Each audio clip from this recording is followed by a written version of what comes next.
Yaqinda bitta seryozni tema bo'ldi aka. Bitta yaqin okaxonim Dubayga borib, rentkar olishgan. 170 ming dollar turadigan Corvette mashinasini olib, gonka qilishgan.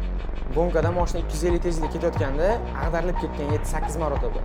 Mashinani endi holati konserva banka ko'rinishiga kelib qolgan. Keyin ular kechqurun soat 2 da menga telefon qilishyapti. Menga telefon keldi. "Ukam, sani tur paketingdan oldik. Nima qilish kerak? Kimga uchrash kerak?" Men o'zi boshida shok holatiga tushdim. Eng qizig'i, u mashina mayli ag'darilib ketganda ham emas. O'sha insonlar mashinaning ichida 2 kishi bo'lgan, o'zlari oyog'ida turib yurib chiqishgan. Keyin nima bo'ldi? Rentkar neofitsiallik bo'lganligi sababli ular eng katta omadlaridan biri rentkar neofitsiallik bo'lgan. Agar ofitsiallik bo'lganda 100 ming, 120 ming dollar примерно atrofida mashinaning narxini to'latishardi. Keyin ular to'lachmagan, shunaqa holat bo'lgan.